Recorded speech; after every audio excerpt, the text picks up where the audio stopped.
जब मोदी डरता है पुलिस को आगे करना। मोदी सरकार। ভারতে প্রধানমন্ত্রী নরেন্দ্র মোদী সরকার বর্তমানে দিল্লিতে শিক্ষার্থী ও চাকরি প্রার্থীদের তীব্র বিক্ষোভের মুখে বেশ বেকায়দায় রয়েছে। দিন দিন এই আন্দোলন দাবানলের মতো ছড়িয়ে পড়ছে রাজধানীর বাইরেও। কেন্দ্রীয় মেডিকেল ভর্তি পরীক্ষার প্রশ্ন ফাঁস ও ব্যাপক দুর্নীতির প্রতিবাদে ককরোচ জনতা পার্টির নেতৃত্বে এই আন্দোলন চলছে।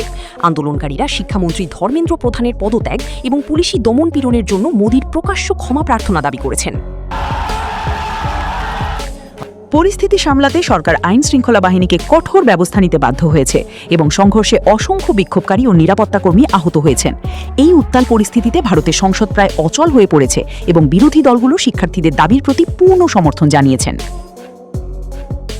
মঙ্গলবার দিল্লির যন্তর মন্তরে আয়োজিত এক সমাবেশে সিজেপি নেতা অভিজিৎ দীপক পুলিশি বাধা সত্ত্বেও অবস্থান কর্মসূচি অব্যাহত রাখার বার্তা দেন।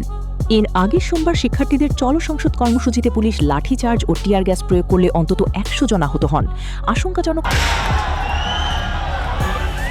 অবস্থায় চিকিৎসাধীন এক নারী আন্দোলনকারী বর্তমানে ভেন্টিলেশনে রয়েছেন।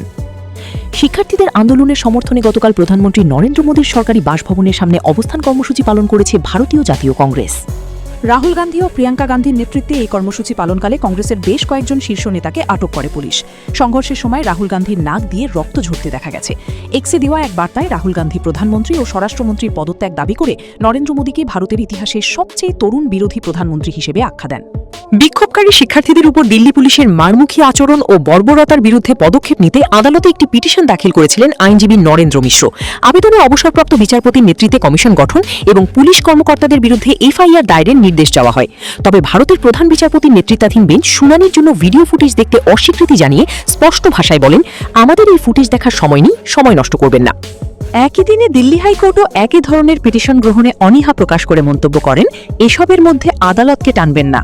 আদালতের এমন নিরুত্তাপ মনোভাবের প্রতিক্রিয়ায় ককরোচ জনতা পার্টি সিজেপির মুখপাত্র একে ভারতের গণতান্ত্রিক ইতিহাসে এক লজ্জাজনক দিন বলে অভিহিত করেছেন।